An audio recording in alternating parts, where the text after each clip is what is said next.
Wake up, Adam. They are getting close. So apparently the U.S. confirms China has had a spy base in Cuba since at least 2019. China has been operating a spy base in Cuba since at least 2019, part of a global effort by Beijing to upgrade its intelligence gathering capabilities, according to a JB administration official. The official, who was not authorized to comment publicly and spoke on the condition of anonymity, said that the U.S. intelligence community has been aware of China's spying from Cuba and a larger effort to set up intelligence gathering operations around the globe for some time. The JB administration has stepped up efforts to thwart the Chinese push to expand its spying operations and believes it has made some progress through diplomacy and other unspecified action, according to the official, who is familiar with the U.S. intelligence on the matter. The existence of the Chinese spy base was confirmed after the Wall Street Journal reported on Thursday that China and Cuba had reached an agreement in principle to build an electronic eavesdropping station on the island. So what is absolutely mind-blowing to me is around 2019, I want to say that's when I actually covered what we thought was Russia. Are they saying, and is this the same thing that they were talking about, the satellite dishes that popped up on Cuba in a very short amount of time? And of course, people questioned what it was and who it was, and they assumed it was Russia. Apparently, it may have been China. If not, that means Russia and China have been spying on us from right off of just a few minutes away by jet, right? So this is pretty incredible. We'll talk about this and much, much more on tonight's show. Of course, we're going to talk about all of the current events. We're going to talk about Taiwan, Japan. We're going to talk about all of the different events that are happening and the NATO exercises. Everything's going to be jam-packed in today's show. So stick around. We'll be right back right after this.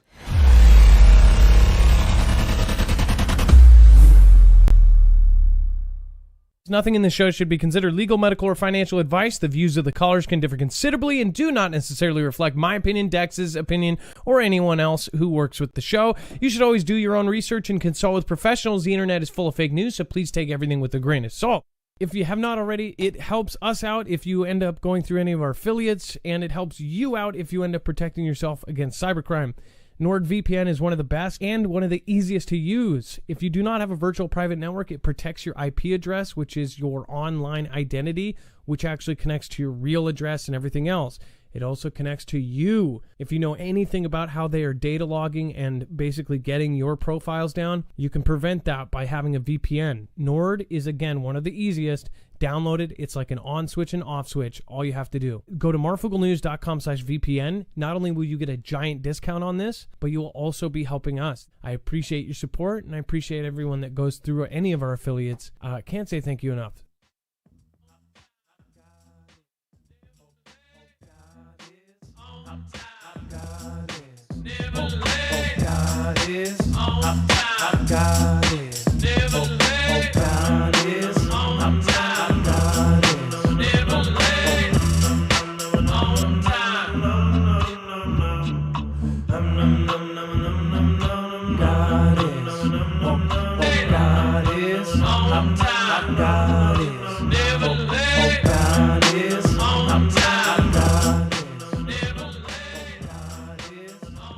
All right, what is going on, guys? It is Adam, aka Marf, and this is Marfoogle News. Today, we have a ton to go over in a short amount of time.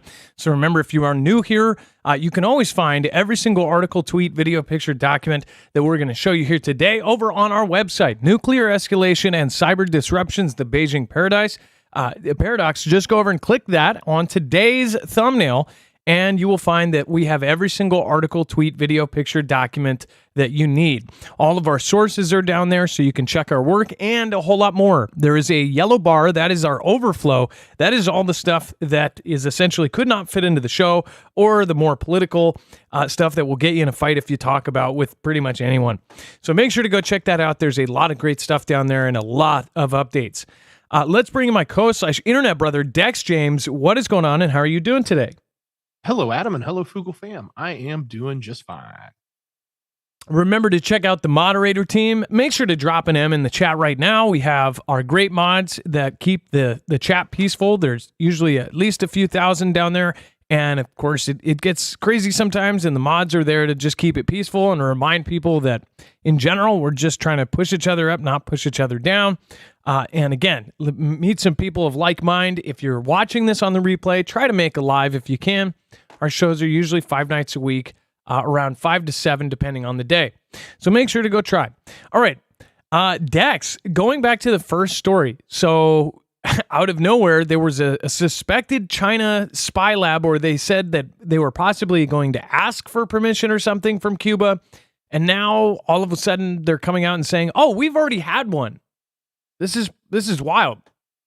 Yeah, I don't know if they're trying to deflate the original story, which was, Cuba given permission for them to have one or put one in. But this is kind of wild to hear the administration come out and say this.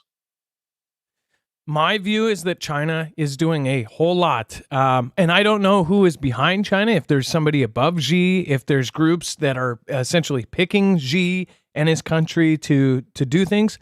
But I think that there's obvious actions that this country is taking as far as to try. There are some people, even in our country, that are trying to help China in ways. And we can see it everywhere. We can see it in Hollywood. We can see it in government. We can see it everywhere where people are turning a blind eye to an obvious world domination attempt. If you actually look of what is happening with China, there's a lot of history repeating itself, only it's China doing the same thing that America did when we kind of took the reins as the strongest country in the world. China they took notes, and now they're basically trying to copy our plan to success. And if you can think about it, if they do end up taking the reins, somehow, some way, they surpass the U.S. as the most powerful country in the world, with nukes, with money, with everything else, then we will have new overlords, and these ones will be 10 times or 1,000 times worse. We're already experiencing that right now. We're all surveilled, we're all watched, we're tracked, we're traced. Only our leaders are more subtle about it. They're a lot more secretive about how they're tracking, tracing us, listening to us, and everything else.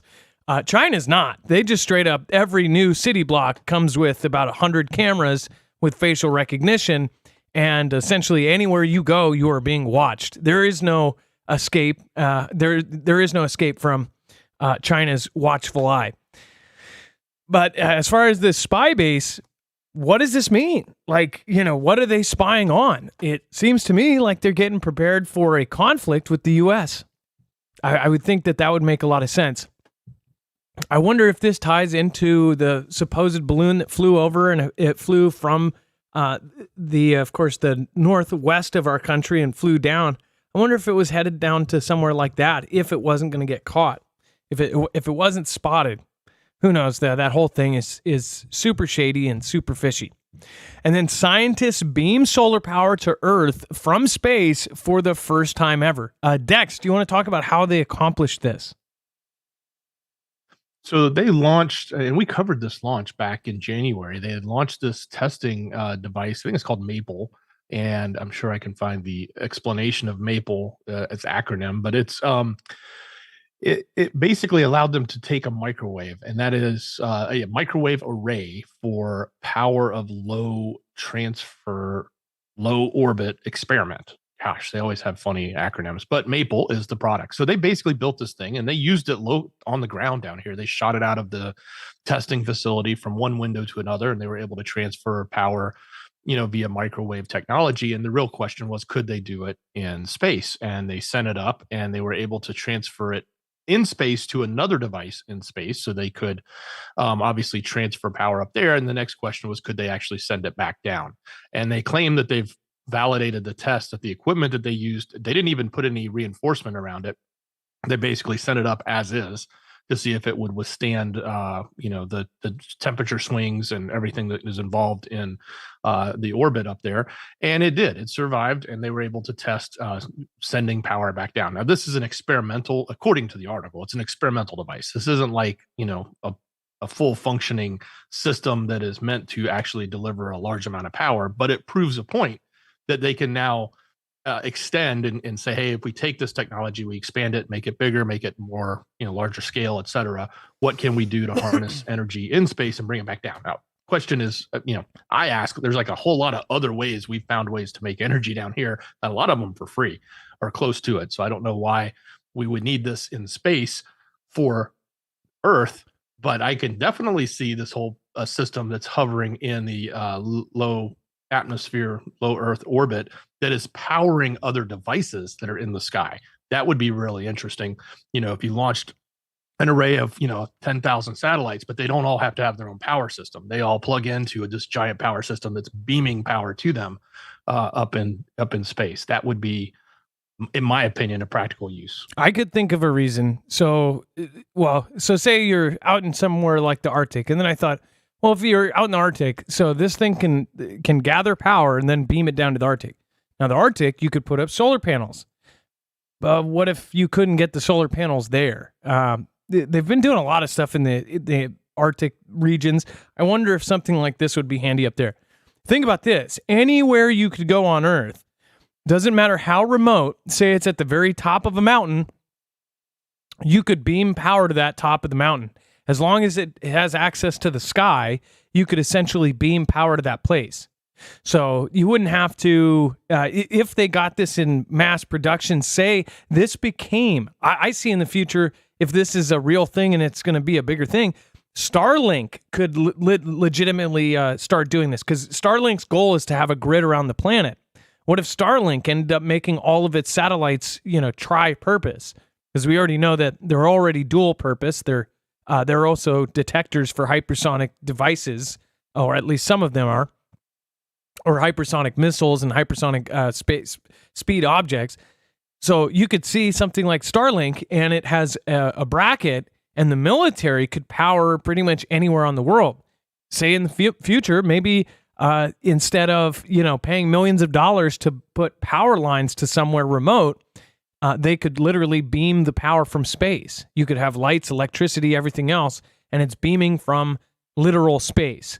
Now, there's got to be some reason that this isn't healthy for humans. They're literally beaming power from space. It's quite nuts. I mean, this is making history right now. So what do you guys think? Let me know in the comments down below. Let's see here. In the show Falling Skies, the aliens that invaded Earth in the show beams power from the moon to power their war machine. The show constantly referred to Tesla when it came to wireless power. Well, the theories have been out there for this a long time. I mean, I remember covering something, 5 years ago about a video that was done in 92 or something, talking about power being wirelessly beamed. But to see it actually put in action, one thing that a lot of people believe is that even if they had the ability to make, free energy and free everything, that they wouldn't, because they have a racket going. They can charge people for everything. So if we did have an unlimited free energy source, they wouldn't let us have it. Many people believe that they've had it for years and years and years. And, think about this. If you could power electric vehicles from space, so you would not have to have, say if you have a Tesla or something, and you wouldn't need to look for a charging place. You could charge while you drive if you have a panel on the top of your car. From space, it would beam you power as you're driving down the freeway. It's a crazy thought. And then KK Boulogne, thank you. I appreciate that. Thank you for the back-to-back super chats there. B-Real Beast, thank you for becoming a member. Everall Campbell, thank you so much for subscribing. I appreciate that. Dennis N, thank you for becoming a member. And then I think it was Lindsay. Thank you as well for becoming a member just a minute ago. And then Reggie Parson, thank you for subscribing. And Flowing, I think that's Flowing Beata. Flowing Brother. I think that's what that says. It's a screen name spelled with letters, and it's like one of those funky license plates. I don't know what that means. Anyways. And then we have Texas Power Grid may break all-time record for demand on Friday. Dex, so we already saw Texas go through some pretty serious disasters lately. How can they tell that this may break the record?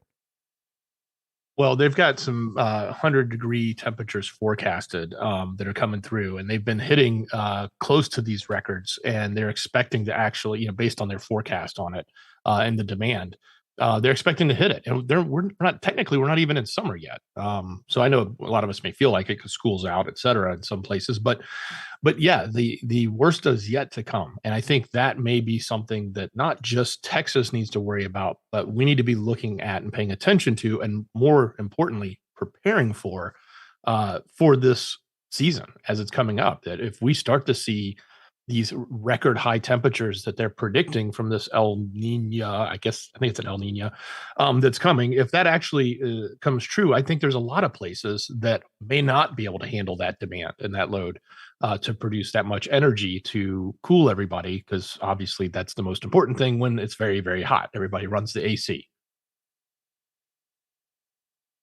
So everybody that's in Texas, and by the way, if we do a quick roll call, where are you guys from? If you are from Texas, make sure to have some sort of backup plan, and just in case everything breaks. Texas has had several huge events.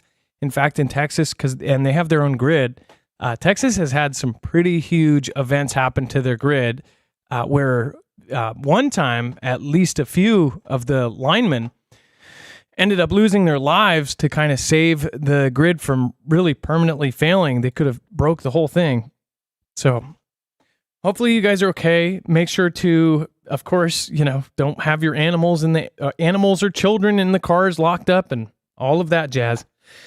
And then $5.2 billion in cargo stuck off of West Coast ports and truck and container bottlenecks. So after the short show that I did over on news, there's actually a lot more than that. So one of our Fugel family members who actually works at one of these ports said that it is closer to $11 billion, or at least that's what they were told. So I can't verify that, but I don't see any reason for this person to lie. They literally are saying this is a really, really bad.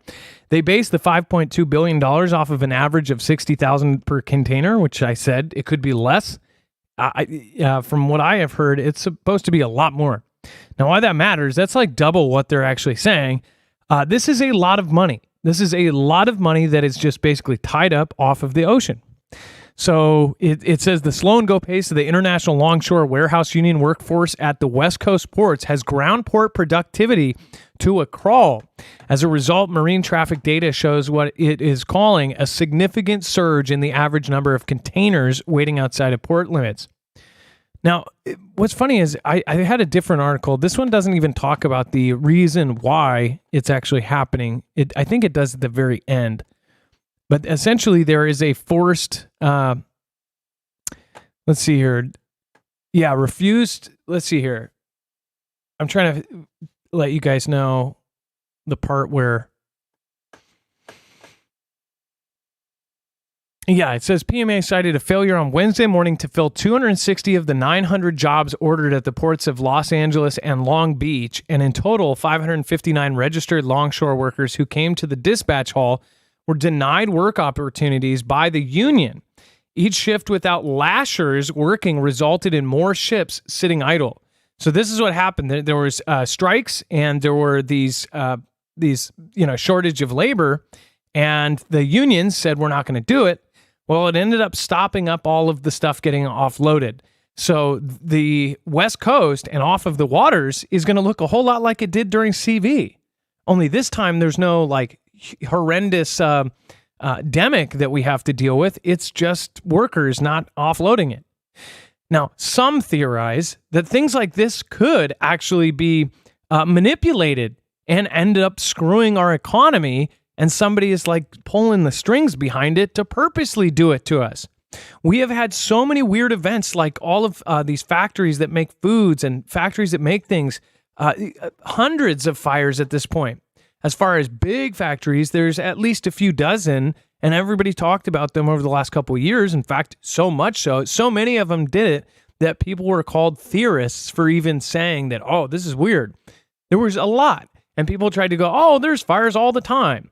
Yes, there is. But when you are talking about almost every major factory of a certain type catching fire, it's starting to look like, somebody's got a beef with the industry. or something is going on. And those ended up hurting other things. I mean, now we're at the point where there's $10 dozens of eggs. We're paying so much for our food. It's absolutely nuts. Now, I don't know how this affects foods. It probably more affects the imports of electronics and things like this. But we're already looking at all the stuff that's going on in Taiwan and the semiconductor chip shortage that happened during CV. So all of the prices are going to go up. Everybody's already broke as is. And then now prices are going to shoot up again. Even if it's a week that they stop doing this, it's going to screw things up. A lot of folks have been telling us from all over the West Coast and from even the East Coast saying that their Walmarts, their Targets are empty. Like there's whole aisles that they're not getting things in from China. And you can tell what stuff is from China because they're just gone. Also, some have thought maybe this is actually a cover because they're saying that China may actually just stop shipping because something's going on behind the scenes.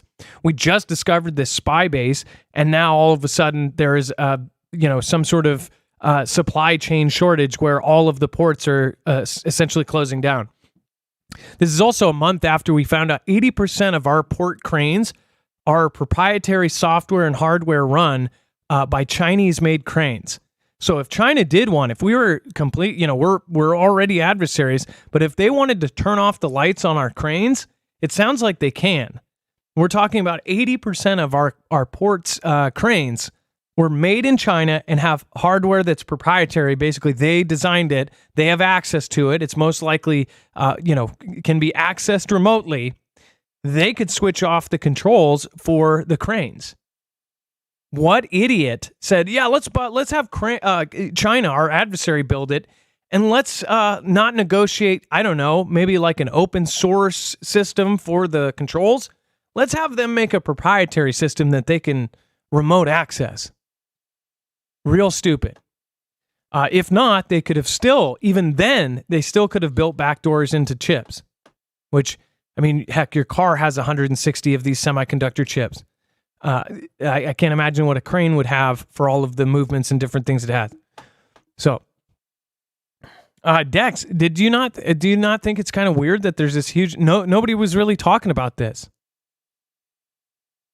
Yeah, most certainly. I know we've definitely talked about the China issue, but this is if these backups continue. Not only does it delay stuff, it also increases the cost, not just on the lack of supply. But if these ships, many of them are looking to go to other ports, and they typically go through the Panama Canal if they're going to go to the East Coast or Houston, which would get them the closest to the West Coast as possible, it's still adding 12 days and $300 per container, the fees they're charging. So it's pretty expensive. And because there's additional fees now that they're charging in the Panama Canal, they got weight restrictions. Some of these ships can't go through. And if they can't even get through because of the new weight restrictions they put in the Panama Canal, they have to go all the way around the Horn of South America. And that's even longer. That's way longer. So just think about how I was going to say a DVD player. Dex and I were talking yesterday, and I said it would be so cool if we could do some grassroots thing where we could have some sort of documentary. We could just give people burned DVDs. And he's like, "Do you have a DVD player?" And I'm like, no. And he's like, "I don't." And I'm like, nobody I know has a DVD player anymore. Maybe a couple of you do. What is funny is I think the only way we can play DVDs is on the Xbox. So that's most people's story if they have an Xbox. If they don't, most people don't have a DVD or even a Blu-ray player now. Everything is digital. And we thought about that. Think about that. And this is stupid, but kind of think about like back in the days of AJ. AJ had grassroots movements that handed out discs talking about the 2001 event. And these discs had a documentary going over all of the evidence, all the facts, and everything that was going on with that. In fact, I know this because in 2003, some random people walked to me on the street in downtown Seattle and they gave me these discs. It changed my life. It's probably the reason I was sitting here right now. I watched those videos and I could not believe it. It changed my whole view on it. Loose Change and another one. But those videos went through and you can spin stuff, you can edit stuff to make it look like this.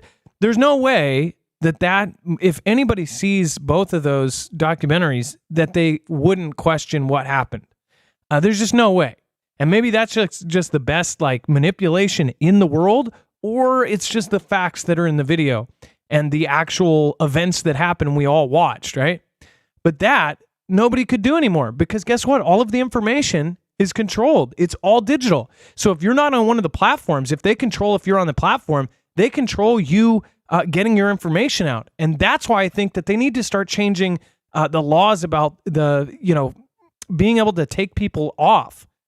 If really people don't have, the majority of people don't have a way to watch content unless it's on this kind of venue, then you got to start making these venues to the point where they can't do this. Like, I know it sounds crazy. People are going to go, you can't do it because it's private businesses, this and that. But I mean, the internet is the way that things happen now. And yes, you could go on these side platforms, but I think that there's something to be said. There's no physical hardware anymore. People don't get, people don't have DVD players. People don't have physical media. It's all in the cloud, which I think it's going to bite us in the butt. And later on, I bet everybody that has those huge DVD collections, they're going to be raking in bank because in years, everybody's going to want physical media. Dex, go ahead. I was just curious, like, where can you still get a DVD? And I just Googled this, and apparently Netflix is ending the red envelopes. September 29th, 2023 will be the end of the 25 years of mailing DVDs to people's home. I'm not kidding you. I didn't know that still existed. I didn't either. Because I remember back in the day when Netflix first started, they had much less. And by the way, Netflix is horrible now.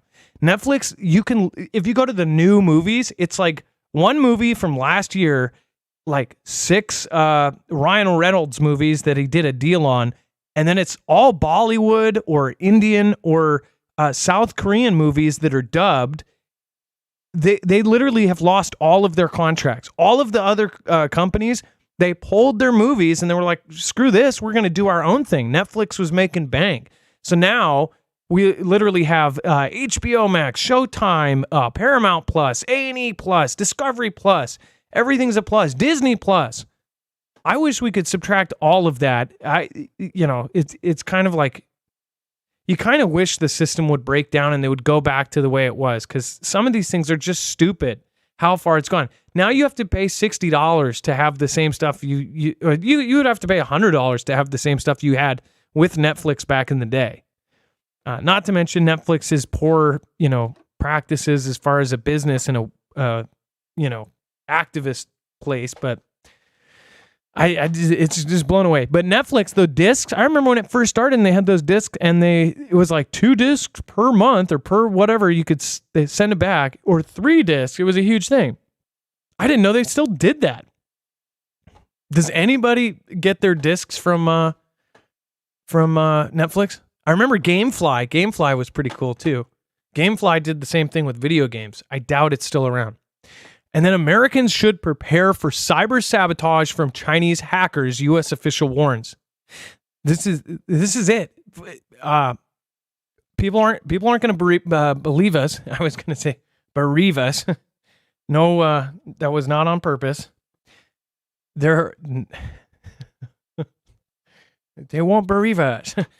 Chinese hackers are all but certain to disrupt the American critical infrastructure, such as pipelines and railways, in the event of a conflict with the United States, a senior cybersecurity official said on Monday. In comments made during the appearance at the Aspen Institute in Washington, Cybersecurity and Infrastructure Security Agency Jen Easterly said Beijing was making major investments in the capability to sabotage U.S. infrastructure. It says, this, I think, is the real threat, and we need to be prepared for and to focus on and to build resilience against, she told her audience. She cautioned that Americans needed to be prepared for the likelihood that Beijing's hackers would dodge their defenses and cause damage in the physical world. I don't know if they call that a fire sale. Dex, isn't it a fire sale if they... I know a fire sale is somewhere where you sell something really quick, but isn't a fire sale where they take down everything at the same time? Isn't that something a term for a horrible cyber event? Do you know? I'm not familiar with that particular term, but I do want to add though that this one of the things you guys need to think about when it comes to cyber and it comes to China and thinking about it from a warfare perspective. If they're going to do something, that it's not just, oh, they got in, the hacker got in today and he did something tomorrow. They are there. They are already implanted and they're ready and they're waiting for their orders for when to conduct. In other words, when the time comes for, the orders from Xi to come down to say, do something, they're already ready. That means they're sitting there right now. They've already infiltrated. And I'm sure we've done the same. We're probably already infiltrated into their systems as well. But they're sitting and they're lying dormant and they're hiding and they're waiting for the right moment to pounce. 444, and I'm trying to remember what I almost need to go to their Twitter. I will make sure to shout you out tomorrow. I can't remember your original screen name. You're OG Foogle fam, 444. If you're here tonight, let me know. But it said exactly what I've been thinking for the longest time. So fire sale is a cybersecurity demic, unseen, all pervasive, fatal. That's what this is. But yes, fire sale, and somebody made the best explanation of why they did that. Fire sale. Everything must go. Only everything is all of our systems. Every system that we have goes down. Davos, 93% chance, according to all of the cyber leaders, that all of our that we would have a catastrophic cyber event. Now, a fire sale, something like this, is everything goes down, right? And people have been talking about the grid going down. Well, some folks have said stuff like, oh, well, yeah, even if it does go down, if it has a kill switch, like people are saying in chat, if the entire grid goes down. Some are saying, oh, but they have a way. They actually have it backed up. Like they could turn the lights off and then turn it on at a flip of a switch if they wanted to, but they're not going to. And I thought back to when we covered, and it was very secretive at the time, and I don't know if they've ever come out publicly, but there were these huge building-sized Tesla batteries and guys wearing Tesla hats at some of our grid locations. And from what was reported, they said that this was a Tesla company making giant backup batteries for actual substations. And it made me think, what if? What if they do have, but when the lights come back on, they say we need to do it differently. We need to do power differently, and they change the whole system. This isn't all my thoughts too. This is Foogle fam and different people that have that I actually think makes a lot of sense. So you guys have a lot of logical points there. What do you guys think is going to happen? It's very, very creepy to think that it may be not only an eventual thing, but in the next 2 years. Quote, given the formidable nature of the threat from the Chinese state actors, given the size of their capability, given how much resources and effort they're putting into it, it's going to be very, very difficult for us to prevent disruptions from happening. The Chinese embassy in Washington did not immediately respond to requests seeking reaction to the warning. Easterly's comments followed a question about an alleged Chinese hacking group known as Volt Typhoon, which U.S. officials and cybersecurity companies accused of positioning itself to carry out destructive cyber attacks in the event of conflict. Now, the Volt Typhoon story, which we covered, is that they were, in the event of them taking Taiwan, they were going to take down U.S. communications. That 93% chance, it's sounding a lot more realistic. And mind you, those are the cyber leaders in the world, or at least the people that these rich people have put in charge. So they might know something, or they're telling us something, or they're purposely laughing in our face and telling us that it's going to happen. What do you guys think? Let me know in the comments down below, and let me know in the chat. Thank you, Aunt Jenny, for coming. We have Pauline. Thank you for being here. Inman. Joe Obama. Let's see here. Ian DeBow. Thank you. Matthew Shaw, Overseer. Ian DeBow, thank you, by the way, for coming to the last show, which I didn't get a chance to say. The chat cut on me. Volt Typhoon says, good name for a band. That's funny. I feel it in the air, says FR. Tamara S, thank you for being here. Stephen McMahon, we've got Beer Juice. Thank you for being here. Everybody over on D Live, thank you. The Forgiven Wretch says, hey Marv. Hey, what's going on? And then thank you, Be Real Beast, Sweatin' Ministries, Ray the Way, Derek Wilson. Something to help the cause, brother. Thank you for all you do. Derek Wilson, I hope that was on purpose. It sounds like it may be. Thank you so much. If you were trying to do 10, a lot of the times that happens. Either way, whether you're doing $1, thank you so much for your support, and I appreciate you. Thank you for supporting independent. Thank you, Derek. And Peggy D, thank you. Luna C. Preppers says, first live I've caught in a long time. Always watch your shows back in the AM at work. Love you guys and the Marfoogle fam. Well, Luna C., you've been here a long time, but I haven't seen you in a while. So I don't know what happened to watching the show at work, but there's always AirPods. Just quietly, secretly do it. How exciting, says Peggy D. Peggy D, nice to see you. Ray the Way, thank you. KK Boulogne and Peggy D again, thank you. And Ray the Way says, the fact that we have to pay for default apps like Adobe PDF and Microsoft Word boils my blood. We are becoming a subscription-based society.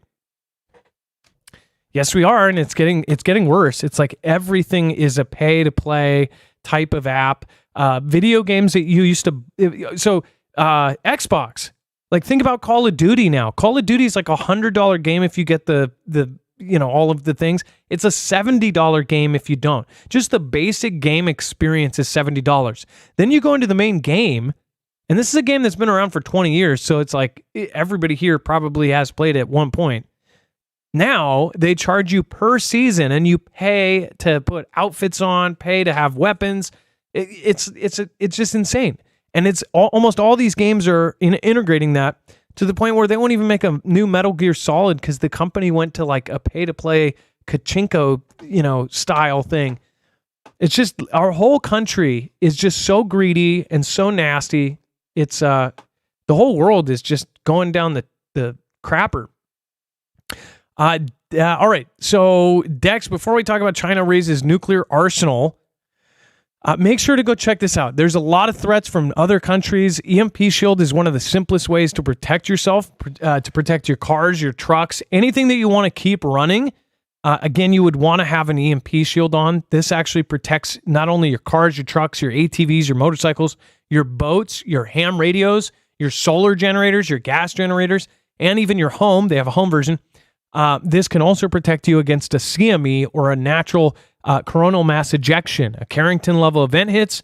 This would ground the signal in less than 500 trillionths of a second before it can fry your device. This is the easiest thing to do. If you want to protect your car and keep your car running so you can bug out or bug in, all you need to do, there's two cords, one to the positive, one to the negative part of your battery, and then one to a ground to a part of your frame.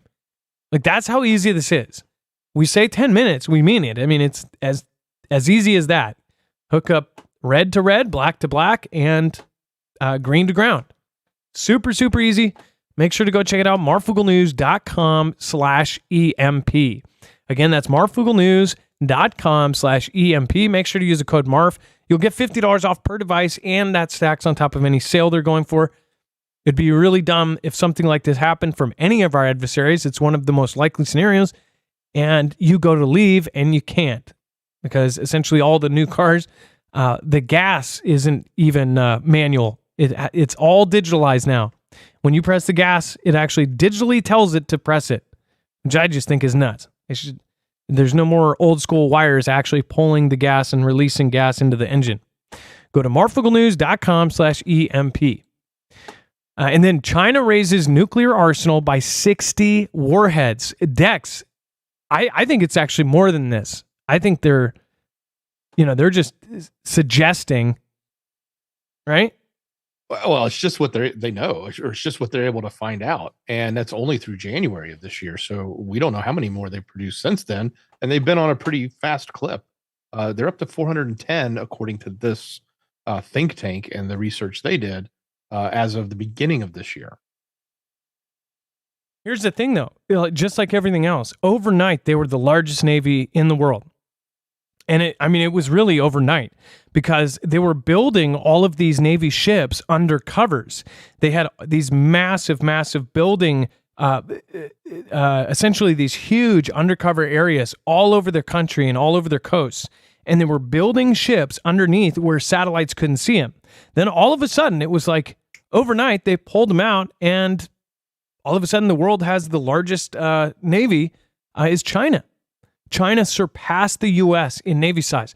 They said the same about their Air Force. They said, we will have the largest Air Force within 5 years. And this was 3 years ago. And now we don't know if they've already hit that. The thing is they're pumping stuff out like crazy. They said that they want to have like 1,500 nukes by a certain time.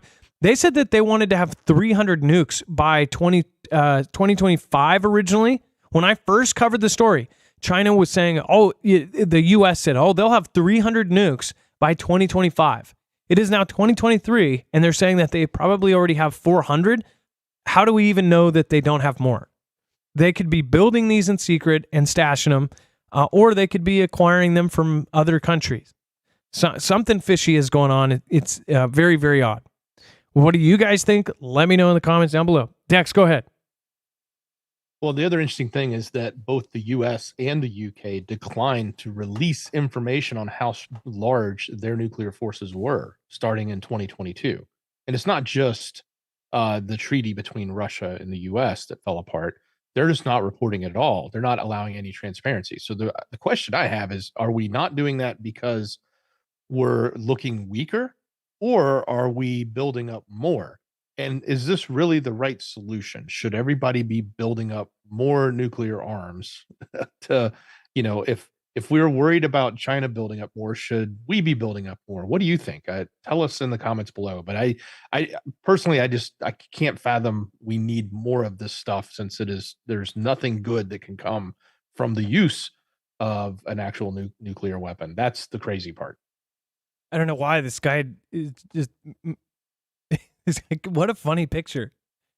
I don't know why he looks like a Timmy to me, but he's certainly compensating for something. Look at that thing. It's a giant. And then Taiwan scrambles fighter jets after 10 Chinese warplanes fly across the sensitive median line. We have covered so many dozens of times at this point that they crossed the median line. I want to point out one of my close friends, Nick, actually pointed out the kind of person that he was, that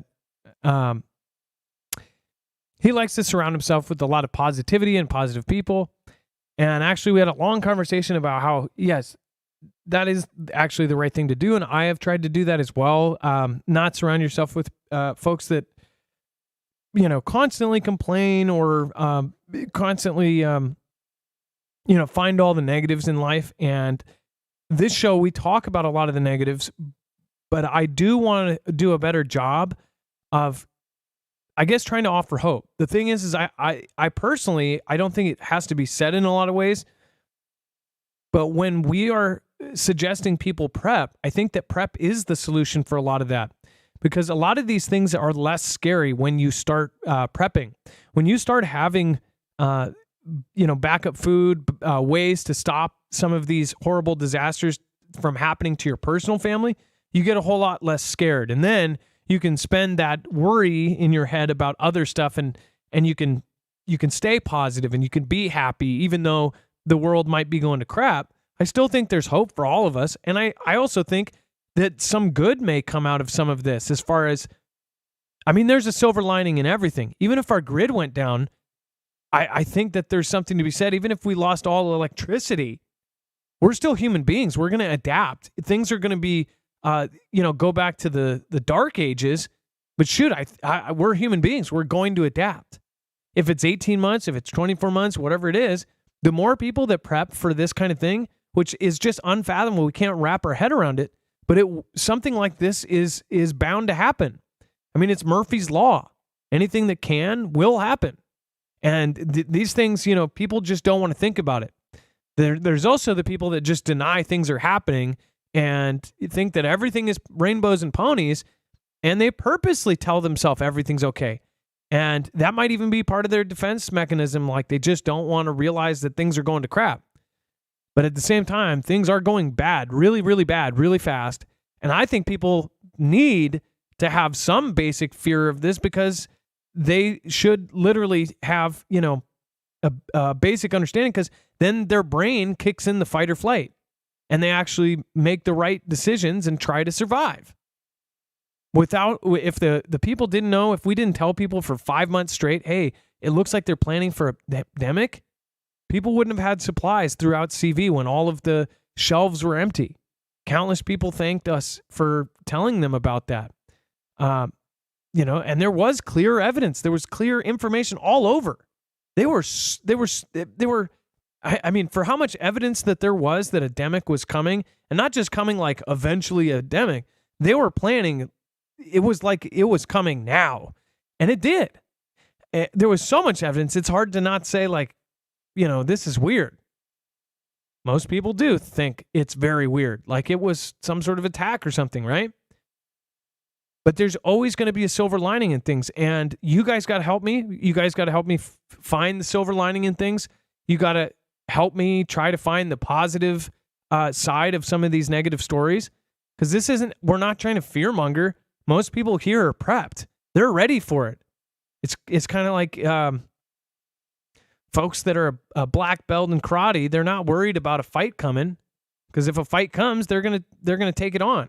Is Conor McGregor worried about a fight, or is he excited for one?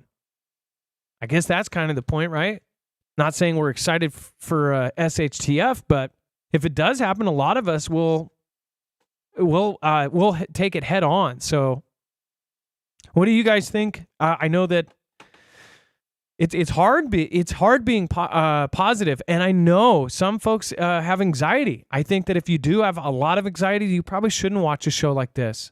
But I still think that you should at least try once a week, because you should try to get a basic level of understanding of what's happening. Dex, as far as the median line, do you want to talk about them crossing the median line and the Chinese aircraft that monitored the U.S., France, Canada, Japan naval drill? Because these both fit into the same thing. Well, certainly we see yet again this normalization, as they call it. They continue to cross the median line, and they continue to force and put pressure on Taiwan to scramble and respond. So it's a multi point. It's to learn how they're going to respond. It is to stress the forces in Taiwan, and it's also to get them comfortable with the fact that they're crossing this median line. It used to be they never went across it; they just went into the ADIS zone, and then now they started going further. And I'm just hypotheticalizing. Maybe one day they're going to land on one of the small islands and just do it once and see what happens, and then they'll start doing that more and more. It's like, how do they just inch in a little bit at a time? So we report on these when they come up, especially when they scramble.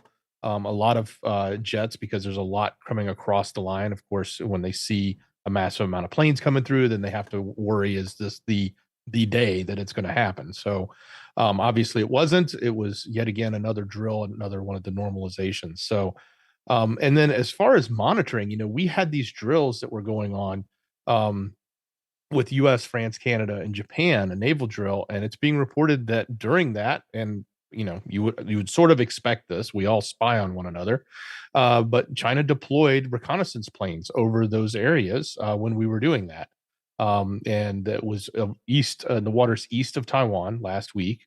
And the media there said they were basically trying to get as much intelligence and information gathering that they could get out of the drills that we were doing with the U.S. aircraft. I think it was the USS Nimitz and the Ronald Reagan. And we're in that area as well. So, again, it not necessarily surprising. Like you would expect, I would expect the US to be paying attention to every little move, China makes. And I would expect China to do the same to us when we're close to their waters, as we were in these drills. It's just interesting to see the information come out and talk more specifically from their media. Why are they wanting to push that out publicly in their media, to let the public, their public, and the rest of the world know? And that's probably just a positioning of strength and recognizing that, hey, we're here, we know you were there, and we've been watching you, as opposed to not. So it just gives them another layer. Exactly. Dale Val says, fear is not a helpful emotion to carry hours on end. Once in a while, deal with it, move forward. Dale, great comment. Faith, not fear, says Devon. I want to, everybody, if you can, drop a CJ in the chat. We had CJ Blaze up in the house. Thank you for being here, CJ. CJ up in the chat for one of our longtime mods. And then we also have Rip. So if you've already dropped CJ, drop a Rip in the chat. Rip Curl Readiness is a great guy. I can already see he's at again asking his fellow Foogle how they're actually doing. He's one of many that actually cares. He's a really good guy, and he's very smart. He has actually been some of the best calls we got too, because he had really good information from neighbors, friends, sources, etc. He's very, very smart. He also did a lot of videos during the Paradise fires. He drove through that area, and it was insane. You could see literally a house that was burnt down to the foundation and a tree that was like perfectly good. Just absolutely nuts. Or I don't know if he was actually, I think he was in Oregon part of it. Rip, were your videos in Paradise, or you were in Oregon at the very end of it or something? I'm trying to remember. It's been a couple years now. The U.S. is preparing evacuation plans for American citizens in Taiwan. Now, this says it as fact. This you can take with a grain of salt, because at this point they're saying that they're denying it. But the U.S. government denies everything. So it says that the U.S. government is preparing. And by the way, this sounds common sense. If they say that it is something that eventually will happen, even though one of these gentlemen says it's not, we've had plenty of U.S. officials say at some point there's going to have to be a change, then yes, of course they would come up with a contingency plan. So I think I think this is true. But that's just my personal opinion. It says the U.S. government is preparing evacuation plans for American citizens living in Taiwan. 3 sources told the Messenger. It says the planning has been underway for at least 6 months, and it heated up over the past 2 months or so, said a senior U.S. intelligence official who spoke on the condition of anonymity because he wasn't authorized to discuss the planning. It says the official said that a heightened level of tension had driven the preparations. It's nothing you wouldn't read in the news, he told the Messenger. Forces building up, China aligning with Russia on UKR. A source familiar with the matter cited Russia's February 22 invasion of UKR as an impetus for the planning. UKR drove a relook at what the plans were, he said. The U.S. government hasn't discussed the preparations publicly. The State Department declined a request for comment, while Pentagon spokesperson Lieutenant Colonel Martin Miners declined to comment directly on the planning. He said, "We do not see a conflict in the Taiwan Strait as imminent or inevitable." Now, I believe if somebody ends up looking that up, I believe that's actually an older quote. They were just saying that's one of the only few public comments about from that gentleman who's very in charge. I don't know if that's even recent, but if it is, let me know. Let me know where they pulled that from. But it sounds like they actually asked directly about this. No comment. Well, of course, there's no comment. They're not going to tell you, and they're not going to panic the whole people there. They're not going to panic all the Taiwanese and say, we're planning on getting our people out. And by the way, if they are planning to get our people out, are they going to do a great job at that? Or at least as good of a job as they did in Afghanistan? Who knows? Dex, think about this as if this is another shite show like the last pullout that they did. I mean, 80,000 Americans, that's a lot. I wonder what the planning, what it would actually entail to try to evacuate that many people. Juanita's Georgia, Florida homesteading says they're telling them to leave on local flights. If not, they will be left behind. Sounds whole lot like Afghanistan, by the way. 80,000 evacuations supposedly in Taiwan. That's what we're covering right now. So let's see here. Joe Obama, agree. Raymond Knight, you're on your own with this in the last 5 administrations. Yeah. Jammer I didn't see what happened. What's going on?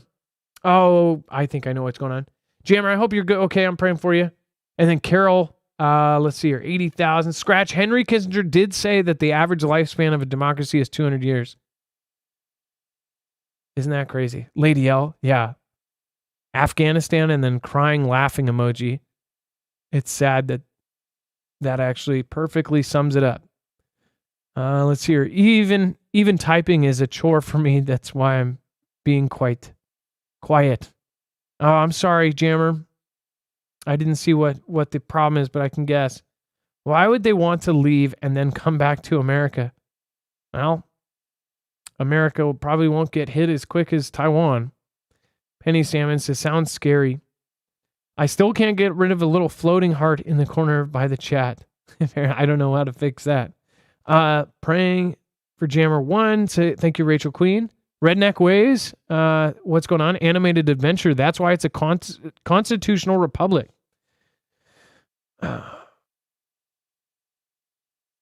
Carol Van Sickle says we're a republic, not a democracy.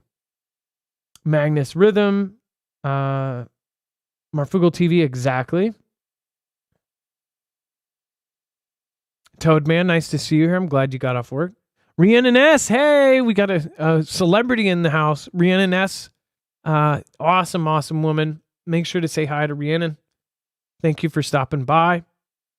She also runs the Marfoogle Facebook group. Awesome person. Has been here. OG Foogle fam. All right. And then as far as the evacuation, they're essentially not coming out publicly about this, but this also might be a sign, or it could be propaganda to make us think it's coming, to get the cycle of fear up. But you guys know my opinion. I do believe this is coming. I think Taiwan's happening way before 2027. I have said that I think it's happening in the next 6 months, and I've been saying that for about 2 months. So I think it will happen in 2023. At latest, I think it's going to happen in 2024. And there's a lot of things lining up for 2023, 2024. They're even saying that our solar peak is probably going to happen sooner than later for the solar maximum for the solar cycle 25, which is also slated to be one of the most unpredictable and possibly in 400 years, one of the crazy ones that gives us some sort of Carrington level event. There's so many things lining up. And then all of the Davos cyber experts say in the next 2 years, we're probably going to have a cyber event. You have, mainstream saying that the environment's about to run out of everything and, 11 years to chaos, right? That was 5 years ago. So who knows what's actually happening? Let me know what you think in the comments down below. And then, Dex, as far as the 80,000 getting them out, that's one thing. But even if they did get them out, what does that say? I wonder if they're coming up with plans on how to get troops in. Where are our troops? If China is monitoring our ships, the last story they said that they're monitoring Canada, France, Japan, and naval drills. They have naval drills going on. Do we know where that was on the map? As far as that was in the Pacific waters, east of Taiwan. So they were on the other side of Taiwan from China. You realize like they would have to be there if China took Taiwan right now.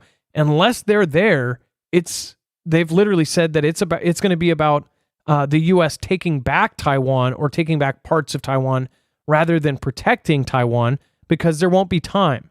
China's 120 miles off the coast. Yes, and that was one of the analysts.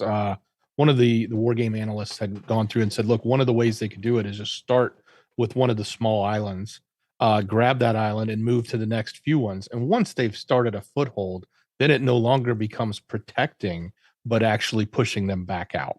And it's a much different game to play. And so the theory was, if we weren't right there at the time of it happening, that they would probably instantly grab a handful of the islands, the smaller islands, to get that footprint and to get that first hold on it. Yeah, and then if you look at all the drills they have been doing for island hopping and the huge contracts, not only in China but in the U.S., for these island hopping, transport ships, that kind of like new versions of what they had in D-Day. These ships that can basically a personnel carrier, armored personnel carrier that is amphibious, an amphibious assault carrier or whatever. They've been building tons of them. In fact, the contract went to a local company here in Seattle. I covered that back in the day. I knew something was up. I mean, it's like they knew about all of this for years. And now it's all coming. And 5 years ago, I said they're planning on Taiwan. And I mean, it's happening now. And you didn't need a crystal ball. It was common sense by looking at the contracts, the drills, and their simulations and scenarios. They show you what they were practicing for. Before we move on, make sure to go over and check out Energy. Again, if you haven't seen it, in fact, I didn't show you guys, but I did finally get one of the tacticals. In fact, I have one of the first kind of betas. But the tacticals are a great deal of cooler. The tactical has the 1,500-pound latches. I don't know if there's actually a photo here, but one thing I asked them, and they one of the people that I spoke to couldn't answer me yet, is if it's powder coated, because even the paint feels like it's powder coated. But these are really, really cool. I do say this. There is something about this. I've said that most people would be just perfectly fine with this, and I still believe that. But as far as the Energy tack batteries, even if you had, I wish there was a way, which they're talking about maybe an adapter or something that may come, but I don't know. But the top unit is one thing, but the tack batteries have built-in heaters for extreme colds and then fans for hot. So it self-regulates. That is huge. That is really, really cool. And after talking with, again, my friend Nick, who actually knows a whole lot about AC and DC and lithium and everything else, I realized that something like the Flex Tactical, with all the features it has, is actually really, really good to have.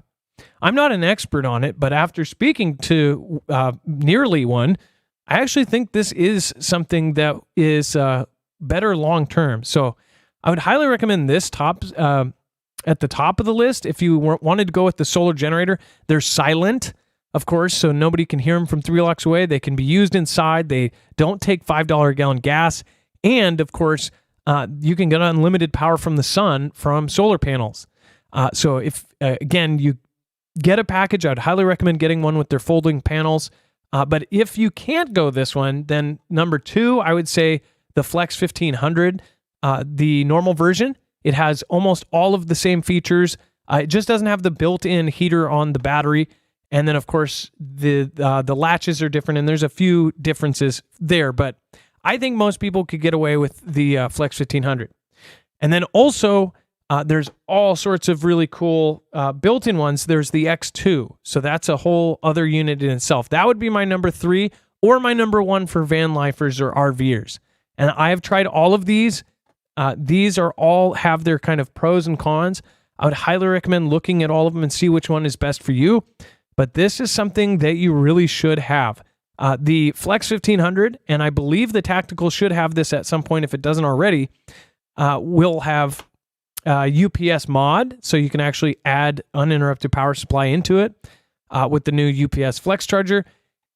Also, eventually, either way, you can actually expand it up to 96 batteries, and I would assume that the Flex Tactical can do the same.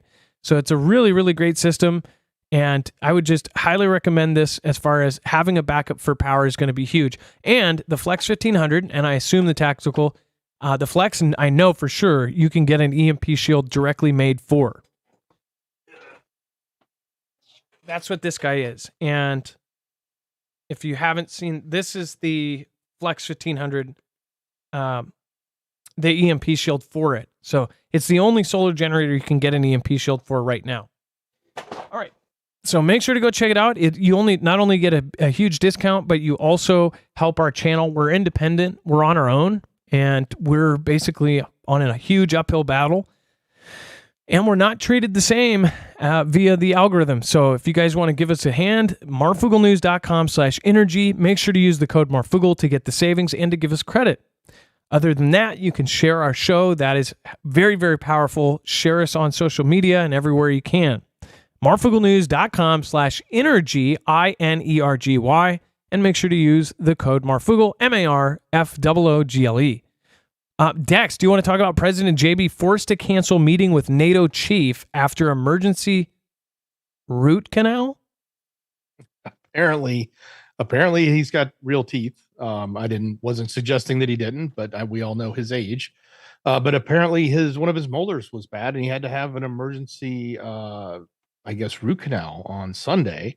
And then today he wasn't well enough because of that procedure, which maybe it's more difficult when you're older. I know, root canals are not fun. But he missed a big meeting. It was a very important meeting with Jens Stoltenberg, and they were supposed to have talking about what's going on with Ukraine, as well as, preparing for the upcoming NATO summit in Lithuania. So he missed it. Wasn't yesterday also the same day that a huge kind of revelation as far as the whole laptop thing came out as well? Because it's been coming out over weeks, the new pictures and everything else. I feel like something was really, really big came out on Twitter yesterday about that. I know they're actually selling hard like paperback and hardback books, basically breaking down the entire thing. It's pretty crazy. I think at least from what I saw, it looked like a book, and it was called the Laptop Report. But yeah, so root canal, or did something else happen? And that's just what the White House tells us happened. Maybe there was a secret meeting, some emergency that they went down into the situation room. You never know with the White House. Could have legitly been something else. And then wasn't there video a couple years ago of him almost losing dentures? Like that's something about that. I swear there was a video of him like almost, maybe he has his bottom teeth still and not his top, or vice versa. I don't know. And then Russians planned 3 more artificial environmental disasters apart from Kakhovka. Dex, I'm going to let you handle this. I feel like this may be a grain of salt type of thing. Well, look, sometimes this stuff coming out is definitely a great. Matter of fact, all of the stories that come out from this area, no matter which side it is, has got like a big layer of Ganda on top of it. So, but basically what they're trying to say is that in addition to the dam, of course, the writer is claiming that Russia's responsible for it, that they also were doing the ammonia pipeline, which we covered. And then they're saying the nuclear plant is next. And that basically those are the 3 things that were planned, quote unquote, to be targets of Russia. So that's the alleged statement that's coming from this side of the Ganda piece, so to speak. That's what they're getting at, and it's those 3 specific things. And the ammonia pipeline, I want to say where that happened was supposed to be a specific area where they thought the offensive was going to come through. So they're claiming that's why that location was targeted, was to stop that. Now, of course, we've been hearing about this offensive for a long time and not seen a whole lot about it. We've seen a little bit. I mean, we can't say there's nothing, but it's not been as big and awesome as they were leading it up to be. But of course, now there's a lot of excuses as to why it's either delayed, hasn't started, or not as effective, et cetera, et cetera. And I don't think, is it in the overflow? There is a piece that says Zelensky said that the counteroffensive has officially started, or is that in here? I don't think I missed it. Maybe I did. I'll have to check. I haven't seen that one. It might have been super fresh. It might have happened right before we started. Maybe I didn't send it to you. There's a piece that says Zelensky. If you just look up that, Zelensky says that it officially started. Then at least we can add it. Maybe it was again. It was something I saw right before. And then hacker drains Russian Special Services wallet, transfers funds to UKR. The mysterious user seems to have been able to put blockchain and Bitcoin technologies to work against the Russian state. The terror state. It says the hacker gained access to hundreds of crypto wallets that likely, so they don't know, belong to Russian security agencies, cryptocurrency industry news site CoinDesk clarified. Citing Chain Analysis, a cryptocurrency monitoring company that works closely with the U.S. government. I still don't know about the whole thing. Chain Analysis believed that the hacker used transaction documentation feature of the Bitcoin blockchain to identify 986 wallets controlled by Russian Foreign Military Intelligence Agency, or GRU, the Foreign Intelligence Service, SVR, and Federal Security Service, FSB. It says that the analysts did not say what feature they were referring to. At the same time, the hacker left messages in Russian to the owners of the wallets in which he stated that these wallets were used to pay for the services of hackers working for Russia. It says it is not known to what extent these accusations are true. Western analysis consider it indisputable that Russian intelligence services use hackers for numerous operations. Chain Analysis experts only could partially confirm the hackers' claims. They indicate that at least 3 of the alleged Russian wallets were already linked to Russia by third parties. 2 of them were supposedly involved in the SolarWinds attack. So something is going on here, people. This could be something bigger than we think. And the third paid for servers used in Russia's disinformation campaign in 2016. In the 2016 U.S. You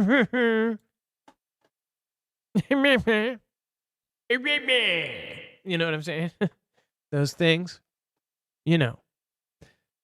And they assume that the hacker gained control of the wallets, which he claims were controlled by Russian special services, possibly through hacking, but maybe even thanks to, quote, inside work. To put it simply, this person could have infiltrated the structure of hackers working for Russia, or he could have been an employee of the Russian special services who later became a defector. The first hacks were carried out a few weeks before Russia's invasion of UKR. The hacker initially intended to simply destroy the funds stolen from the Russian intelligence agency wallets. According to the Chain Analysis, the mysterious hacker invalidated around $300,000 worth of Bitcoins using the op return function in the Bitcoin blockchain, a function that nullifies previous transactions. However, after Russia's conflict with UKR began, the hacker changed his mind. What do you guys think this is? Have you heard of any side theories about this? Dex, as far as nullifying, does that mean it sent back the money back to whoever paid them? Is that what that would do? Yeah, it's basically undoing the transaction, making it non-existent. So they could possibly go to the person who sent it to them and say, hey, you still owe us this because we sent it back or something. But what I think is interesting is that they involved SolarWinds, or at least they say that somebody might have been involved with SolarWinds. Something fishy is going on here, and I want to know what. If any of you have an idea or a theory on this, let me know. Dex, do you have a theory on what this could be? It sounds very Robin Hood-esque with a little bit of Gand on it, but at the same time, when it comes to crypto, there's all sorts of things going on, especially the hacking community and what they're capable of doing. But let's take from one and give it to the other. Certainly, we've heard that fairy tale over and over again. By the way, Adam, I did load a couple things in Screener for you. Okay, thank you so much. Let's see here. Oh wow. Okay, so I'm looking. This sounds like it is breaking. Wow. Okay. So let's see here. Before I show you that one, look at this one. So Zelensky says, shooty duty. Let's see. I might have screwed up the second one, Dex. Can you repaste that? I think I accidentally deleted something there.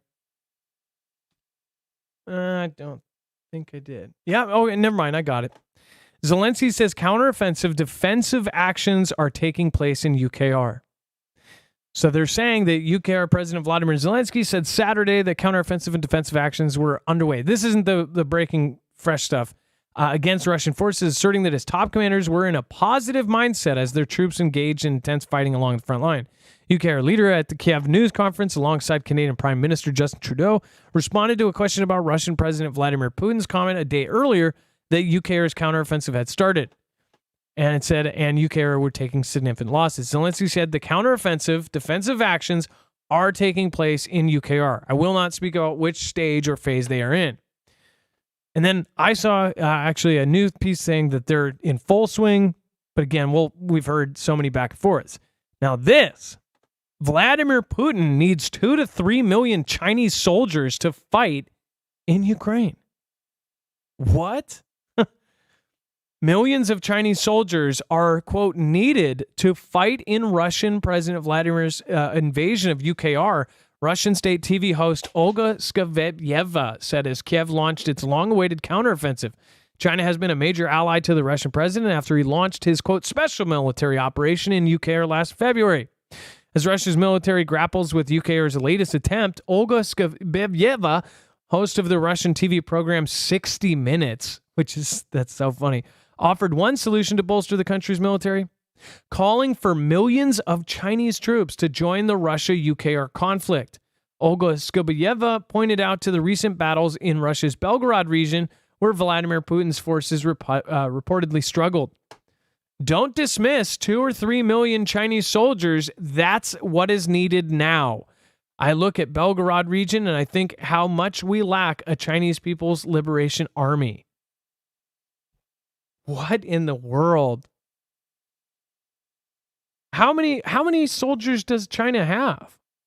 I mean, like they have 2 million active and 500,000 reserved, according to reports. Yeah, so they don't even have 3 million. So this woman's maybe just an idiot. I don't know. But what if she does know something? This is a state-funded thing. That would be implying that all of China's military joins Russia in some massive war. That sounds more of a war than just taking Ukraine. That sounds like a massive war, like, fighting NATO. What do you guys think? First impressions, let me know. Mitchell Wintrow says, I haven't been in that active in chat lately because I'm dealing with a lot, and I've been in many different countries recently, so it's not easy to be here always. But I support you and appreciate what you do. Thank you. Mitchell Wintrow, don't worry about it. And I appreciate you just stopping by. Thank you so much. Share us out when you can. That would be more appreciated than anything else. Keish Lawn, thank you for subscribing. Darby's mom, thank you for subscribing. John McGreeny, thank you for subscribing in the last 10 minutes. Thank you so much. And if you do subscribe during the show, of course, I will shout you out and thank you. So I appreciate you guys subscribing. And then Craig Elliott, thank you for subscribing a minute ago. Sofa King High, thank you for subscribing.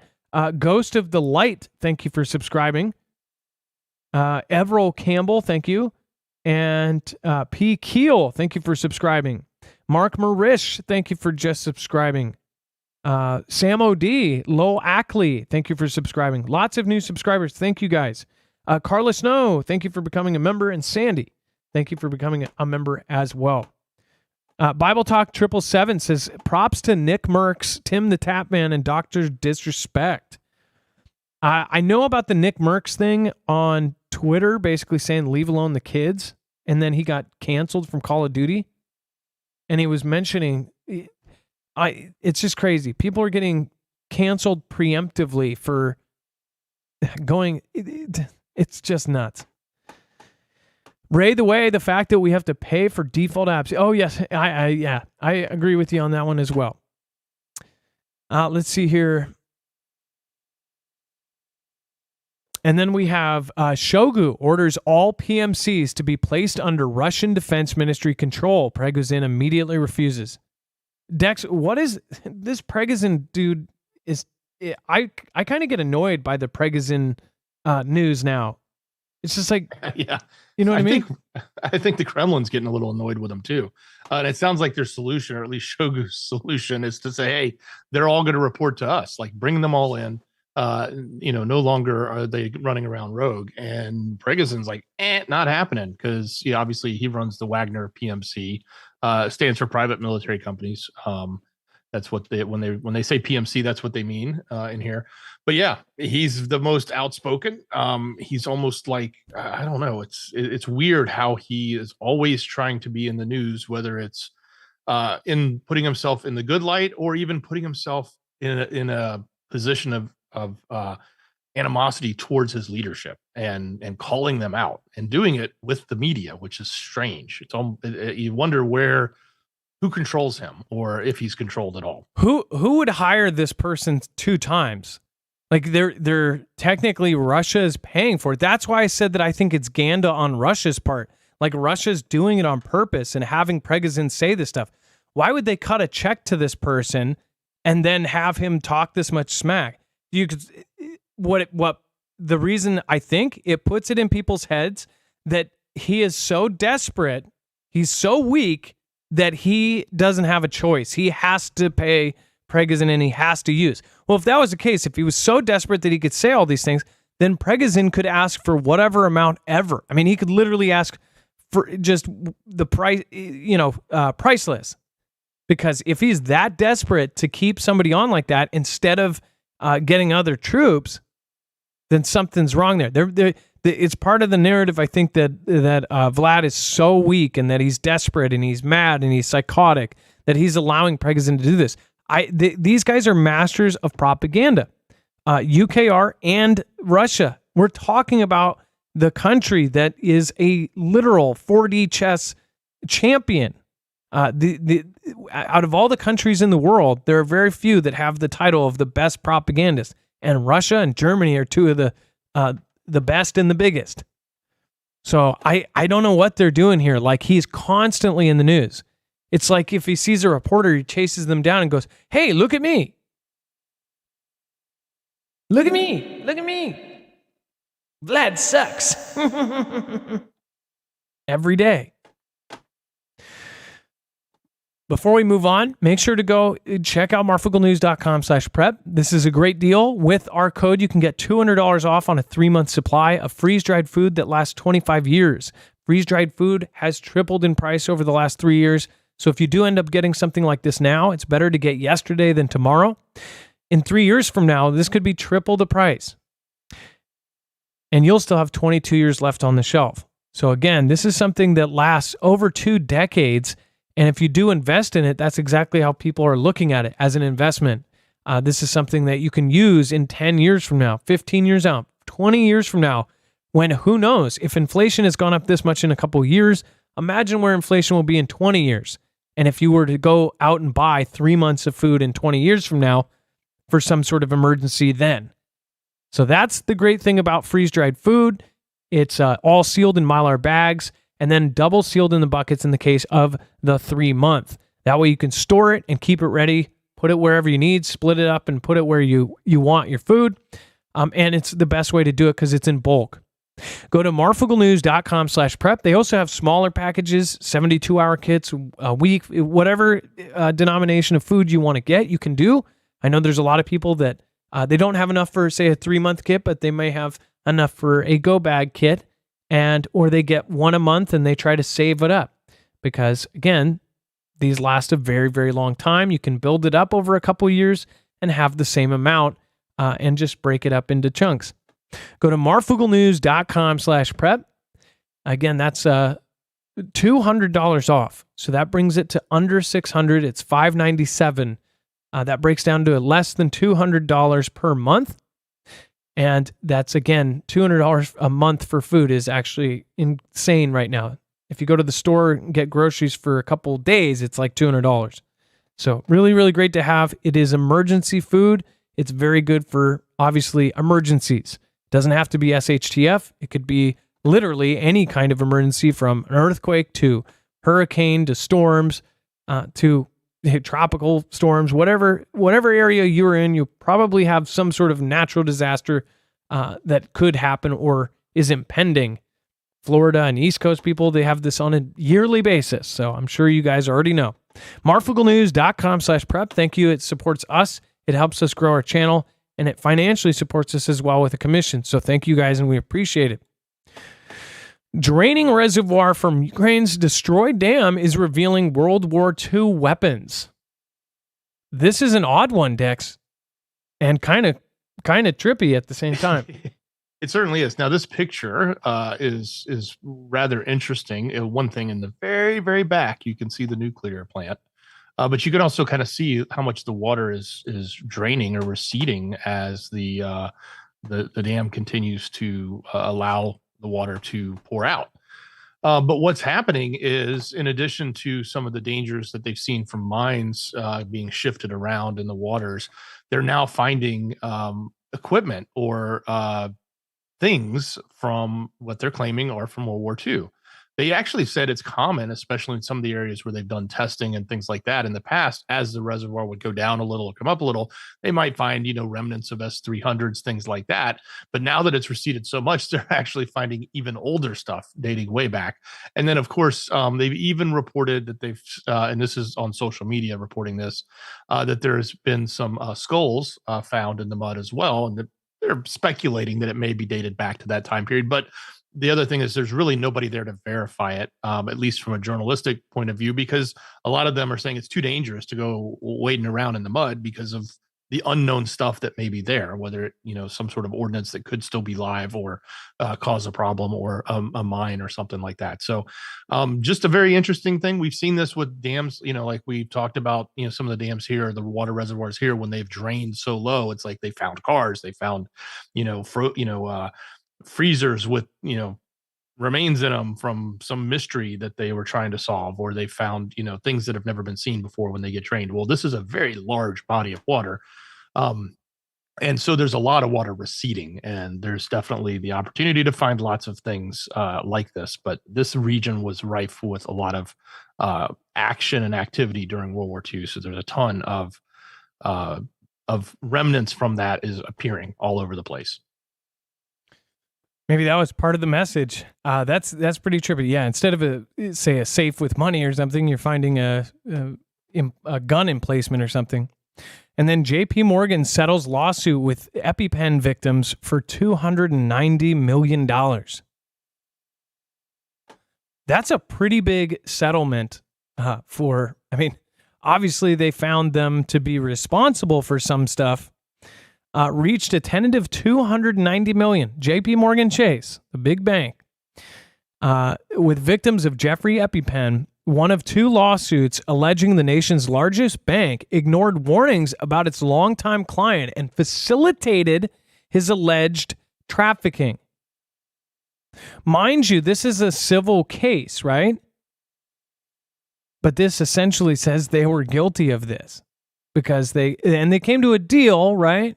Was this the better deal? Like, was this saying like, let's settle it out of court for $290 million?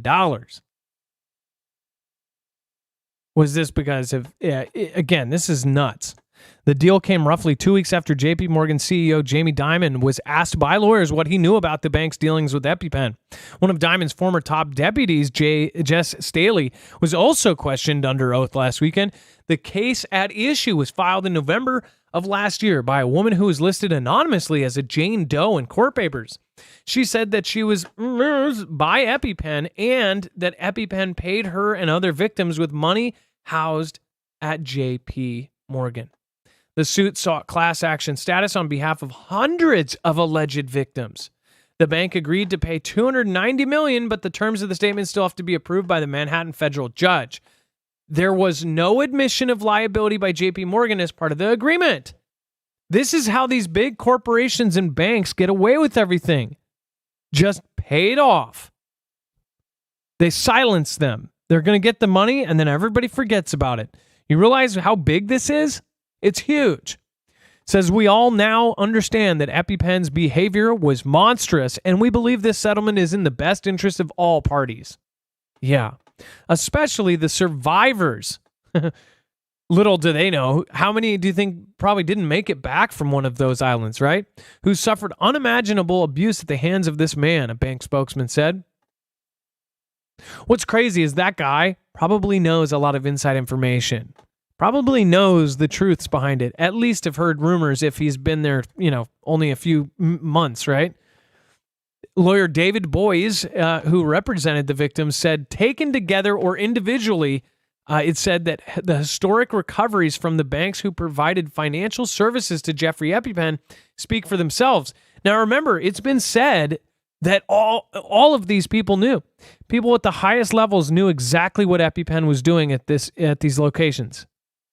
Now, part of this is probably cover up. I mean, there was like a building of Moloch. Like there was really creepy buildings there. What they're saying he was guilty of, I bet, was just the tip of the iceberg there. This was a private island covered with people with, absolute, whatever the most automatic, crazy, big weapon you could think of, one of the most secure places on Earth. And the celebrities would go there and do the dirtiest things that they would ever do. And big corporations and banks were funding the damn thing. They were allowing them to transfer money for what? Oh, this guy went to an island and now is getting $100 million. Like, what's the deal with that? And nothing was exchanged?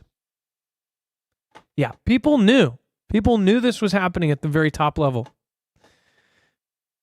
And it says, it has taken a long time, too long, but today is a great day for Jeffrey EpiPen survivors and a great day for justice. And it says, Boyes said the bank has asked us not to reveal the number of victims covered by this settlement. Why?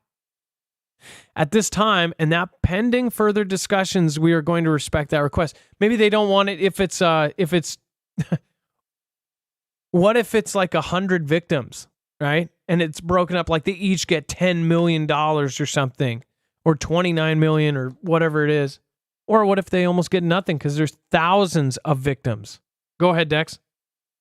Well, it did say that it was on behalf of hundreds of alleged victims. So that's more than 100. It's less than 1,000. It's probably less than 500. My thought on it is if it's a 290 million payout, it's either 2 million a piece and it's 145 of them, or it's $1 million a piece and there's 290 of them. Or it's $10 a piece and there's 10,000 of them. And they say hundreds because technically hundreds, hundreds and hundreds, right? Maybe there's an X between those hundreds. And then NATO launches the biggest ever aerial war games dubbed Air Defender with 250 jets. Dex, I'll have you cover this. In fact, Dex did a great video asking some pertinent questions over on Marfoogle News. On this channel. So make sure to go check that out after the show. It's a very short video, and this is a video that we ask you to share with people. It's a great way to introduce them to our channel and to our content. Dex, you did some pretty good research on what was going on with this. Well, yeah. So this is not new in the sense because we've talked about this was upcoming, but the thing is, it's happening now. It launched today, and it's going through the 23rd, so it's about 10 days long. But 10,000 troops are in movement. 250 jets are in the air, coming out of Germany, but utilizing 25 countries. But the interesting thing is that both Japan and Sweden are included in this exercise, which is not odd from Sweden's perspective because we know they've been trying to join. We also know that, as we reported at the end of last week, that they announced that they were going to allow NATO to put equipment and troops in their country even before they join. So that was, I guess, a goodwill gesture to try to speed up their joining, which I know Turkey was one of the ones that was holding them back.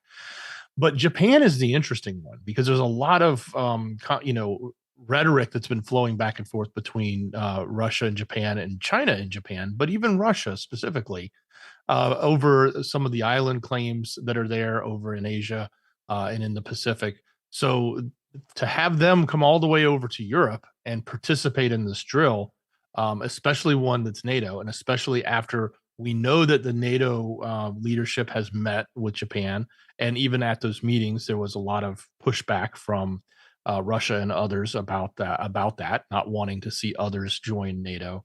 Um, but to have them show up at this is kind of a big deal. So, when these types of events happen, when these drills happen, we always question what else is going on. Is sure, they told us, oh, we've been planning this for years. It's just training. Don't worry. But in reality, we know that's not. I mean, this is massive, and it's right on the border, and there's this huge conflict going on, and the biggest adversary over there is threatening NATO every day, and NATO is supplying everything to UKR to fight it back against them. So we practically have this conflict underway, and we're running this massive drill, and they're beating the chest left and right over it, and saying how great and awesome we are by running this drill, this massive movement. So I question what is actually happening here. Is this, are we lining up for things to kick off? Are they actually potentially doing some covert things and using the drill to do that, whether it be moving equipment, moving troops, testing certain types of equipment, all sorts of different ideas. And a lot of it was outlined in that video. So go watch it. It's on this channel. It's on Marfoogle TV. It's a short, as Adam said. We do some of these shorter videos because we know sharing our full show is not easy. When somebody opens that up, they may not want to watch a full long show right away. So give them something snack size to play with. So if you guys want to do that and help us out, go to Marfoogle News. We've got a lot of short videos there, and then we'll be putting a few out here on this channel as well, just so that you can easily share that out with your friends and family. And Kanye West's new Sunday service shows attendees wear white hooded outfits as they eat with hands. He's making the news again. Kanye West's new Sunday service shows attendees wearing bizarre white hooded outfits as they eat salmon and steak with their hands off of autopsy tables. But rapper is nowhere to be seen after the ruckus 46th birthday bash. Kanye West has revamped his Sunday service as attendees wear bizarre white hooded outfits and eat with their hands off of autopsy style tables, but the rapper was nowhere to be seen as he enjoyed a 46th birthday party where there were nude women covered in sushi.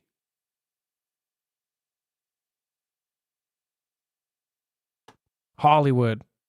First look images inside the new weekly Christian service showed all types of changes from the garments to the substance. It says perhaps the most notable switch up was guests and choir members sported all white robes, which looked very familiar to the garb worn on television series The Handmaid's Tale. It says, however, the most bizarre change, maybe the food, including salmon and steak, were laid out on silver furniture, which resembled the tables of autopsies. No utensils were in sight as it appeared as guests ate with their bare hands. What do you guys think of this? I haven't seen the video of what it looked like. This doesn't look like traditional Christian. This looks more like Middle Eastern type wear, but maybe it's something more classic from,